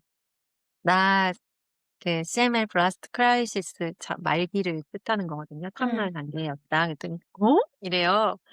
살아남은 사람이 별로 없으니까. 그래서 제가 "근데 나 글리백을 먹었어요." 그랬더니 "네?" 이러는 거예요 또. 네네. 글리백 그 단계에서는 글리백을 잘 안 먹는다고 했잖아요, 잘 안 어. 들으니까. 그래서 이제 "나 8 알 먹었다." 그랬더니 또 어. 놀라는 거예요. 8 알이 가장 센 복용량이거든요. 어. "그렇게 세게 먹었어?" 이러면서 인제 "근데 나 케모테라피도 받았어." 그러니까 "뭐라고?" 그래서 내가 그리고 1년 뒤에 나 저기 EMT 골수 이식 받았어." 그랬더니 또 이래요. 왜냐면 일부 나라에서는 아직 골수 이식 건수가 한 건 이런 나라도 있거든요. 우리나라가 정말 의료가 발달한 거예요. 그래서 음. "골수 이식 받았고 그리고 나 TFR 상태야."라고 했더니 인제 이걸 이어서 제가 계속 얘기했더니 계속 "어? 어? 어? 어?" 하다가 "이리 와 봐." 저 의사 선생님 완전 이제 원로 의사 선생님 오시거든요. 그래서 이제 제 얘기를 막 하니까 그 의사 선생님이 딱 듣자마자 "라스트 크라이시스기였다고? 2-3 년밖에 못 사는데?" 그랬더니 음. 제 앞에 대놓고 다 그래요 어. 의사들이. "2-3 년밖에 못 사는데?" 그러더니 "아 약을 끊는 건 너무 리스키 위험해." 어. 이러셨어요. 그랬더니 이분이 이제 당황하신 거예요. 그러면서 음. 저를 데리고 다시 이제 와서 가면서 저보고 "아니야. 나는 너랑 너의 주치 판단이 맞는 것 같아. 너 괜찮을 것 음. 같아." 라고 해 주시더라고요. 그 약을 개발하고 TFR을 좀 더 엄격하게 해야 어허. 된다라고 하셨는데 저한테는 괜찮을 것 같다고 잘한 결정이라고 말씀해 음. 주시니까 너무 '정말 내가 잘했구나.'라는 음. 생각이 들면서 되게 용기가 나더라고요. 이 CML 호라이즌이라는 행사예요 이게. 이 행사를 주최하는 게 CML 어드보케이트 네트워크라는 기관이거든요.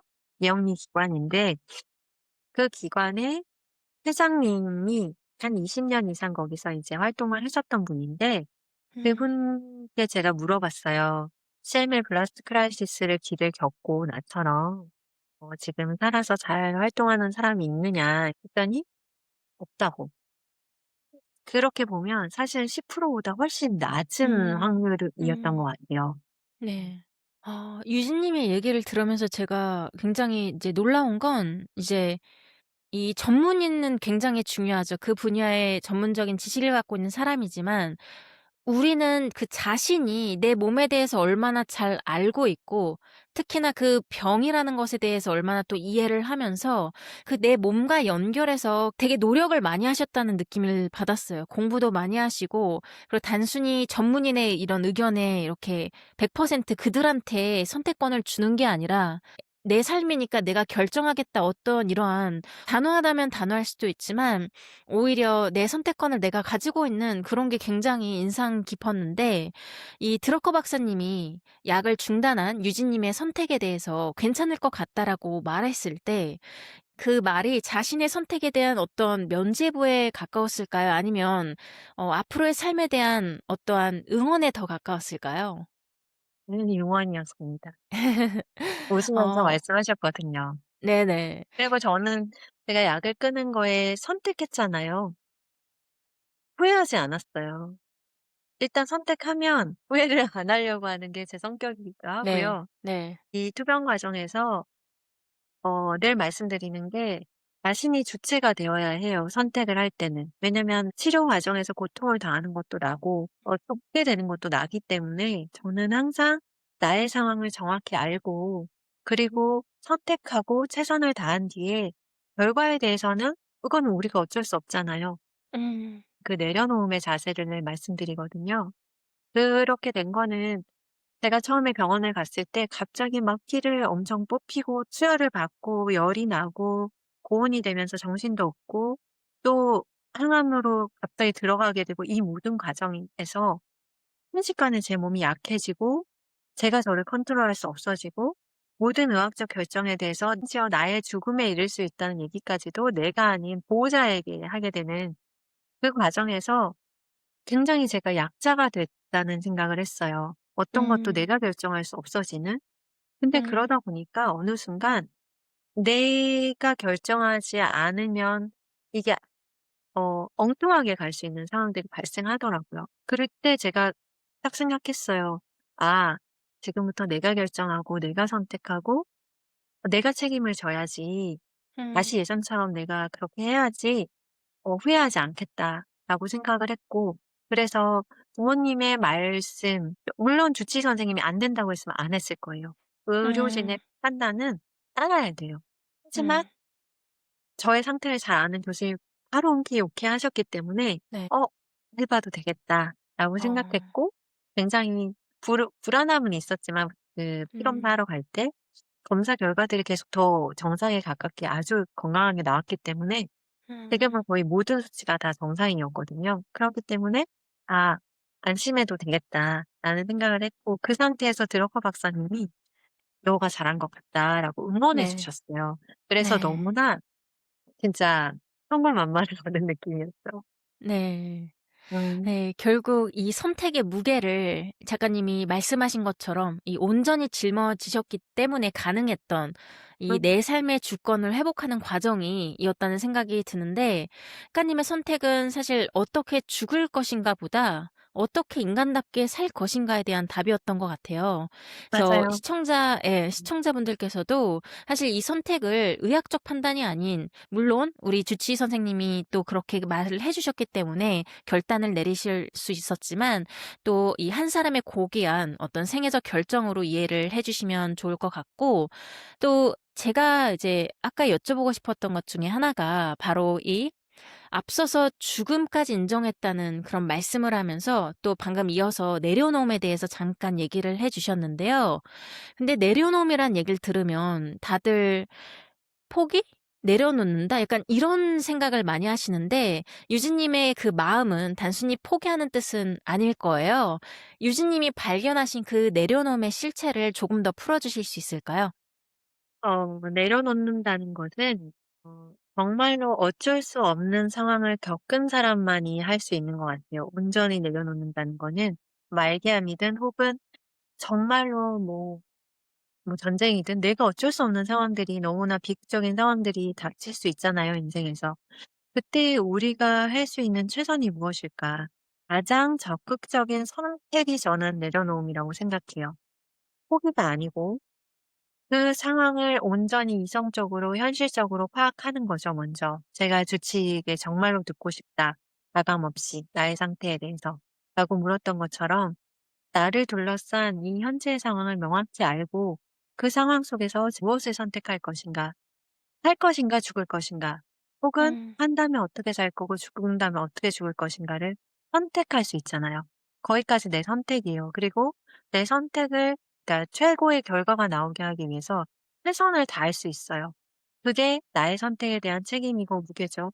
근데 결과에 대해서는 우리가 인생을 살아보면 알듯이 내가 최선을 다한다고 해서 꼭 최고의 결과가 나오진 않아요.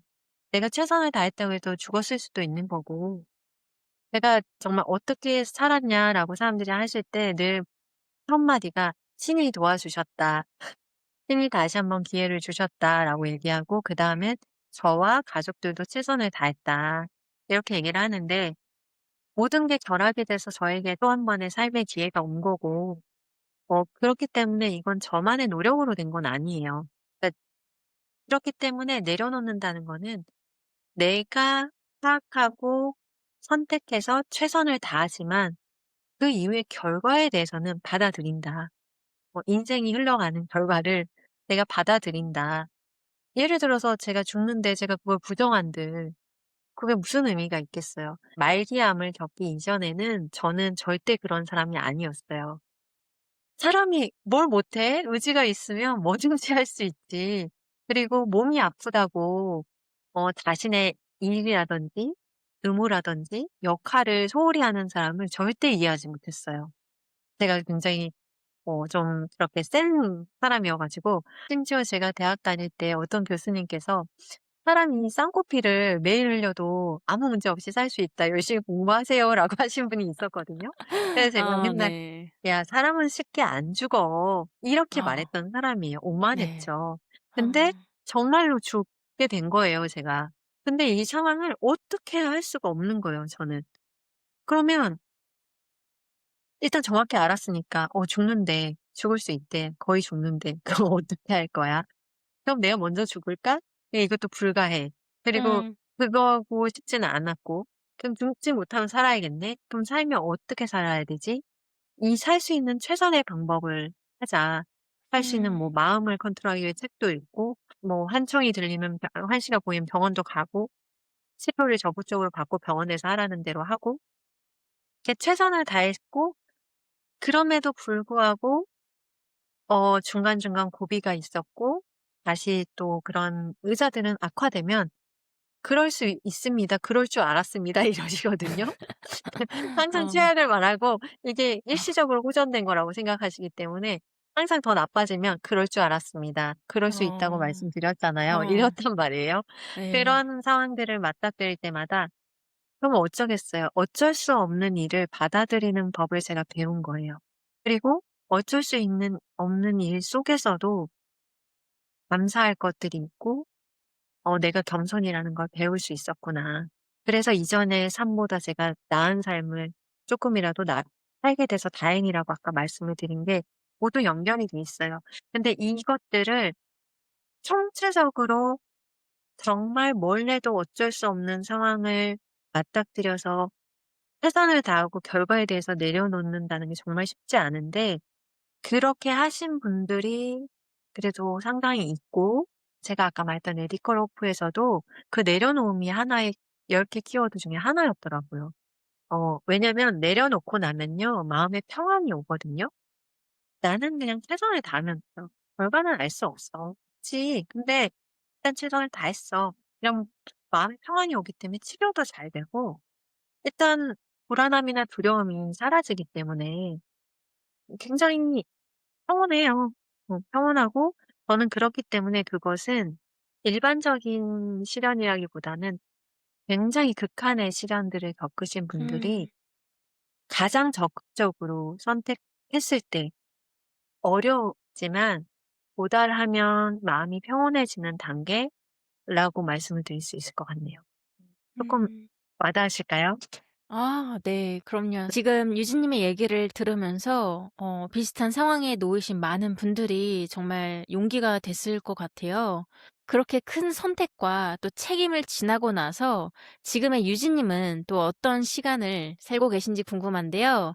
사실 10% 라는 말을 들었던 서른의 유진과 지금 이 자리에 앉아 계신 현재의 유진을 마주 음. 본다면 가장 음. 달라진 점은 무엇일까요? 가장 달라진 건 겸손해진 거죠. 음.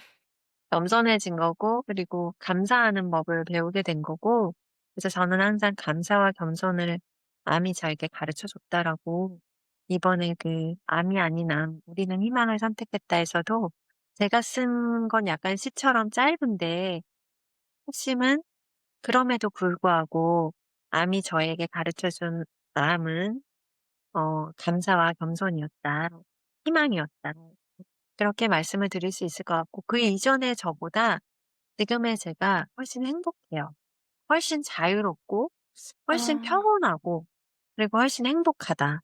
그래서 제가 살고 싶던 삶이 다 있다. 그 인생이 참 신기하죠.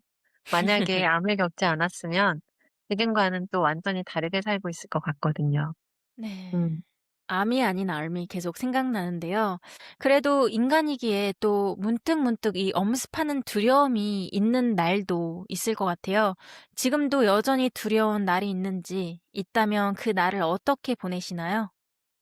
제가 그 질문을 보고 생각을 했는데 사실은 두려움은 없어요. 정말로 온전히 내려놔 본 사람이 얻을 수 있는 평안이거든요. 그러니까 지금 이전에 이제 이식을 하고 한 10년 정도까지는 그런 두려움이 있었죠. 음. 있었고, 어디가 되게 아프다거나 되게 안 좋은 것 같다고 하면 '재발한 거 아닌가?' 그리고 음. '또 아프지 않을까?' 무엇보다 제가 아까 고통이 두려웠다 했잖아요. 한 두 번은 못할 것 같거든요. 음. 근데 그런 두려움이 있었는데, 그런 두려움조차 지금은 없는 게 몸이 나아져서 그렇다기보다는 마음이 정말로 그 두려움의 시간들을 이식 후에 겪으면서 오히려 '아, 어차피 지금 내가 그때 잘못했을 수도 있는데 덤으로 살고 있는 거니까 언제든지 신이 부르면 내가 어 가야 되는 거구나.'라는 거를 오히려 느낀 것 같아요. 왜냐면 고통이 올 때 '아, 언제든지 내가 지금 죽을 수 있구나.'라는 거를 아. 계속 생각을 하다 보니까 어떤 면에서는 그게 당연한 거지. 왜냐면 오히려 제가 암을 판정받는 그 사이에 저보다 생존율이 높던 분들이 3분의 2 이상 돌아가셨고, 나머지는 생사를 알 수가 없고 서로 뭐 연락도 교환을 안 했으니까. 그 사이에도 수많은 사고 사건으로 많은 사람들이 돌아가셨고, 가까이에 있던 암이 걸린 나를 안타까워하던 분들이 암이 걸리셔서 돌아가신 분도 있고, 투병 중이신 분들도 있고, 그런 걸 보면요. '아, 인생이라는 게 정말 유한하구나.' 원래 유한한 거였는데 '내가 그걸 무한하다고 생각했구나, 젊은 음. 마음에.' 그래서 어차피 유한한 거기 때문에 '언제든지 부르면 간다.' 그래서 인제 연세 드신 분들 중에서 고양이 돌보시는 분들이 자꾸 이렇게 정리하시는 분들이 있어요. "나 인제 나이가 많아서 뭐 이런 거 짐도 줄이고 옷도 줄이고 막 그런 거 어. 있잖아요. 내가 떠나면 자식들이 뭐 고생할 것 같아서." 그래서 제가 그래요. "아니 나 죽으면 무슨 상관이냐고. 나 죽으면 남은 사람들이 알아서 다 처리하겠죠. 처리할 거니까 나 그냥 그렇게 정리하다가 언제 죽을 수도 모르잖아요. 그러니까 그냥 음. 내가 언제 죽든 나 그냥 살던 대로 살다가 가면 된다." 이제 오히려 두려움이라기보다는 걱정 혹은 '내가 요거는 해 놓고 가고 싶다.'라는 거는 생겼어요. 그거는 어. 내가 지금 책임지고 있는 생명, 고양이 2마리, 집에 있는 아이들, 그리고 길에 있는 아이들. 이 아이들이 혹시나 내가 갑자기 세상을 떠나게 되더라도 얘네들이 비참해지지 않는 시스템을 만들어 고 싶은 게 있어서 내년 정도쯤부터 같이 하는 분들하고 만들 예정이에요. 그런 여러 가지 시스템을 생각하는 게 있지만 이것도 제가 씨앗만 뿌리고 다른 분이 하게 될 수도 있는 거고 씨앗도 못 뿌릴 수도 있는 거고 항상 그 생각은 갖고 있어요. 저번에 저랑 통화하실 때 제가 좀 감기에 심하게 걸렸었던 끝무렵이었잖아요. 그때 정말 항암 치료할 때 폐렴 걸렸을 때처럼 아팠거든요. 너무 어. 아파서 '아 나 이러다 죽을 것 같다.'라는 생각을 할 정도로 아팠었어요. 그래서 제가 그때 우리 집에 있는 고양이들한테 뭐라고 했냐면 "얘들아 혹시 엄마가 오랫동안 안 일어나거든 현관문 앞에 가서 울어라 둘 다. 그래야 사람들이 내가 죽은 걸 알고 니네를 어떻게든 해줄 테니까." 그렇게 음. 계속 얘기했었어요. 그러니까 음. 뭐 아픈 거는 뭐 아픈 거니까 어쩔 수 없는 거고 죽는 것도 어쩔 수 없는 거고 내가 책임져야 되는 것에 대해서 존재들에 대해서 그리고 또 부모님도 연세가 있으시니까 저만 걱정하시니까 그런 부분들이 걱정이 좀 되는 것이지 사후 세계도 저는 어떨지 종교는 없고 생각해 보지 않았기 때문에 생각했죠. 하지만 내가 어떻게 알겠어요. 죽어 보지 않았는데 제가. 그래서 그쵸. 저는 그 부분도 최대한 살아 있을 때 좋은 일을 많이 해서 내가 나쁜 일을 한 게 있다면 어떤 신을 만나든 어떤 네네. 세계가 펼쳐지든 그나마 좀 상처받을 수 있게 '살아 있을 때를 좋은 일을 네. 하자.' 이렇게 생각하고 있어요. 맞습니다. 살아있을 때 좋은 일을 하고, 그리고 얘기를 들으면서 진짜 그렇기 때문에 온전히 이 하루를 진짜 살 수 있는 것 같아요.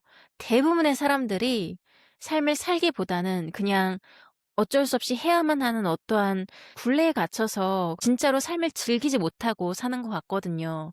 그런데 유진님의 말씀을 들으면서 정말로 그것을 온전하게 받아들였기 때문에, 근데 이게 말로는 쉽지만 그걸 진짜로 그걸 알 수 있는 건 정말 '내 인생을 송두리째 바꿔 놓은 사건이 없다.'라고 하면 좀 알기 힘들 것 같은데, 오늘 유진님의 이야기를 통해 좀 더 많은 분들이 우리 삶이 얼마나 소중한 건지 이 하루를 좀 감사하게 생각을 할 수 있는 계기가 되었으면 좋겠고요. 그래서 제가 암을 겪으면서 좀 앞으로의 삶에 대해서 좀 달라진 부분이 있거든요. 음. 그거는 어떤 거냐면 '왜 이렇게 암 환자들이 폭증을 할까?' 진짜 급증을 하고 있고 젊은 환자들도 정말 많이 늘어나고 있거든요. 안타까운데 그거를 제가 생각해 보니까 의학적으로는 암이 우리가 유전자 세포 분열을 하면서 오류가 날 수 있잖아요. 그 오류가 난 비정상적인 세포들이 암세포가 되는 거거든요. 근데 그 암세포들을 정상적인 면역 시스템에서는 우리의 백혈구나 요런 림프구 애들이 사멸을 시켜요. 근데 스트레스를 받아서 우리가 흔히 "잘 먹고 잘 자고 잘 싸면 된다."고 하는데 왜 스트레스를 많이 받으면 이 기능들을 잘 못하게 되잖아요. 식욕도 없고 잠도 잘 못 자게 되고 변비나 설사도 오고. 그래서 제대로 이 시스템이 면역 시스템이 무너지면서 사멸이 못 되고 얘네들이 증폭이 되면서 고형암이 생기기도 하고 저처럼 혈액암이 되기도 하고 이런 거거든요. 그런 걸 보면서 제가 그러면 이게 개인적인 잘못이라기보다는 생활 습관에 물론 그것도 더 잘하면 좋겠지만 '환경적인 요인이 있겠구나.'라는 생각을 했어요.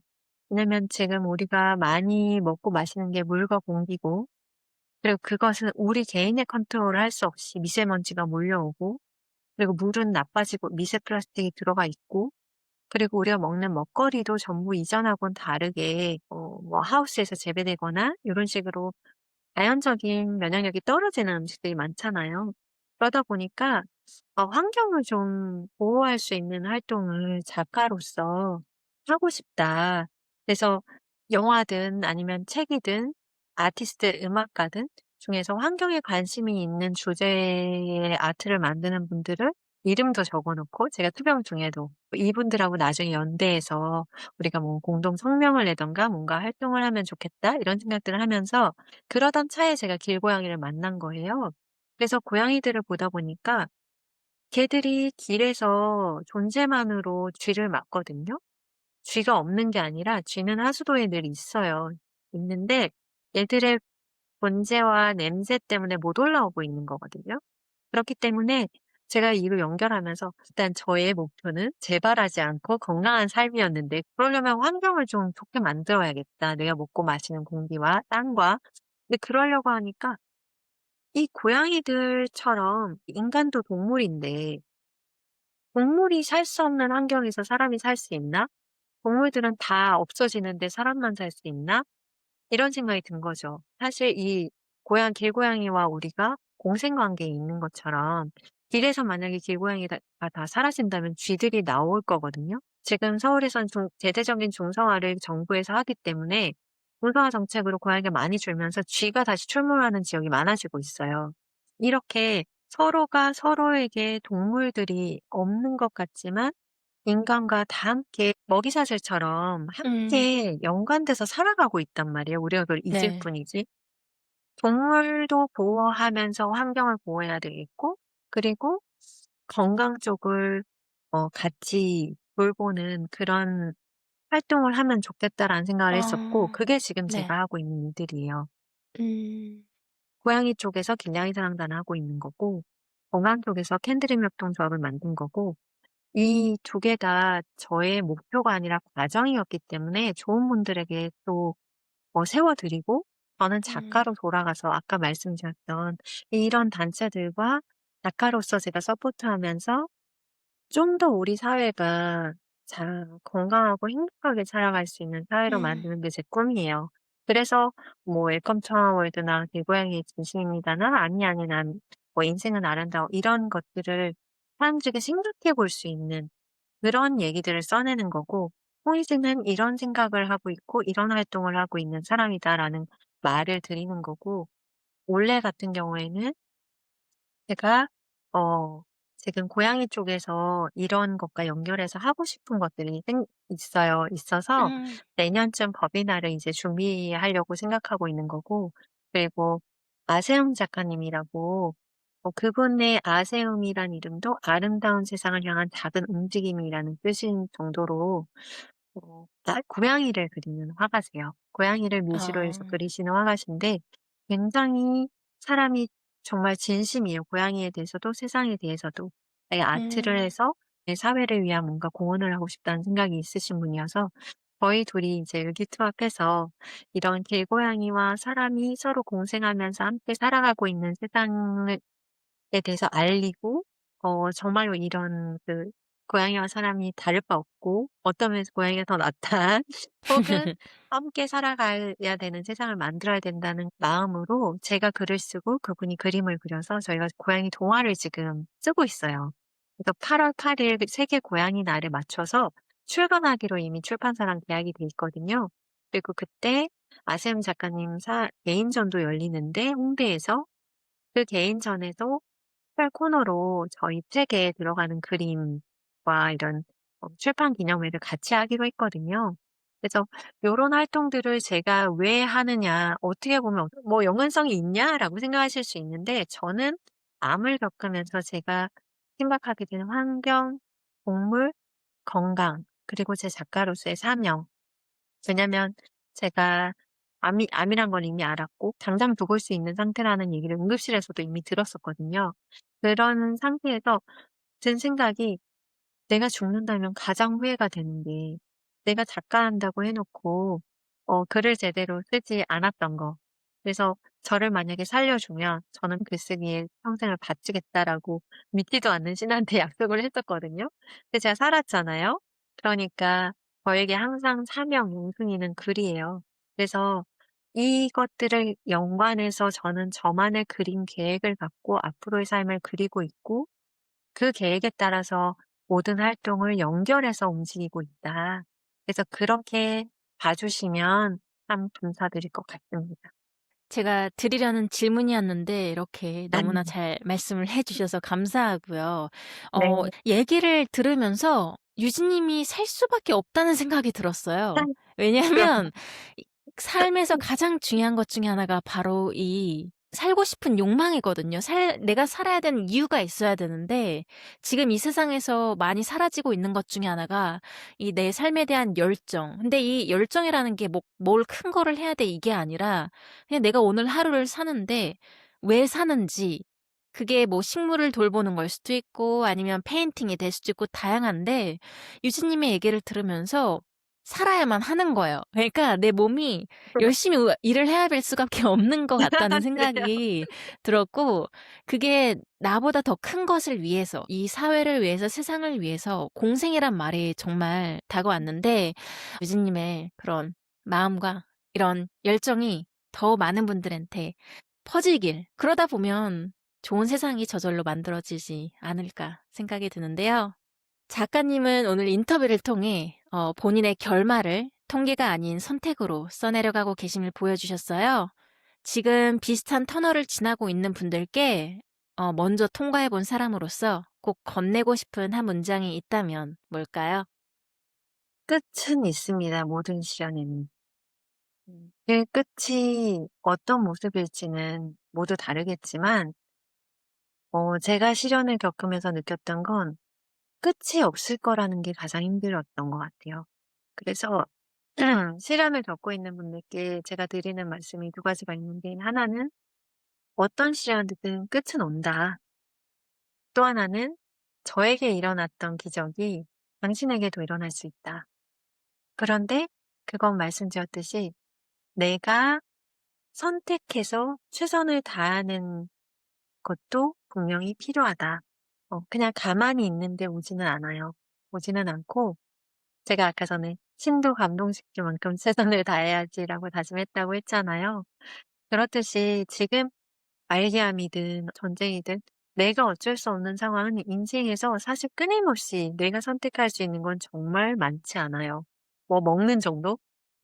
대부분은 내가 선택하지 않은 상황들인데 그 상황들 속에서 계속 내가 선택의 주체가 아니고 끌려갈 것이냐 어쩔 수 없는 상황이지만에도 불구하고 선택할 수 있는 여지가 분명히 있다.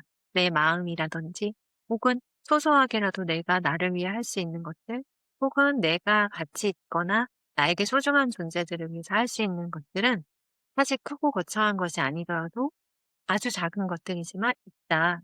그런 것들을 어떤 것을 선택해서 할 것이냐 말 것이냐 뭘 할 것이냐 이거는 다 우리에게 달려 있다는 거 어 음. 그래서 순간순간 그냥 본인이 좀 더 행복한 선택을 하면서 살아가시면 좋겠어요. 그리고 오늘 고민수 선생님도 그렇고 사실 저의 얘기가 수많은 사람들이 시련을 이겨낸 얘기들 중에 하나일 수 있지만 정말로 관심을 가지고 이렇게 어 질문 하나하나가 깊이 들여다보고 물어보는 것 같은 진심이 느껴졌거든요. 이렇게 관심을 가지고 이 긴 이야기를 물어주시고 또 들어주시는 모든 분께 정말 감사하다고 말씀드리고 싶습니다. 네. 저도 감사드립니다. 모든 시청자분들, 네, 청취자분들 감사드리고요. 뿐만 아니라 우리 유진님과 또 함께 하시는 모든 환우분들 저희가 진심으로 응원하도록 하겠습니다. 오늘 우리는 10%라는 차가운 숫자에서 시작해 그 숫자를 주체적인 삶의 문장으로 바꿔온 용기 있는 한 사람의 태도에 대해 이야기했습니다. 확률은 우리가 바꿀 수 없지만 그 확률을 대하는 우리의 태도는 분명히 선택할 수 있다는 것. 그리고 그 선택이 모여 우리의 오늘을 만든다는 사실을 유진님을 통해 다시금 확인합니다. 오늘 이 이야기가 여러분 각자의 삶에 놓인 숫자를 다시 정의하는 시간이 되었길 바랍니다. 홍유진님, 오늘 고온에 함께 해주셔서 대단히 감사합니다. 감사합니다.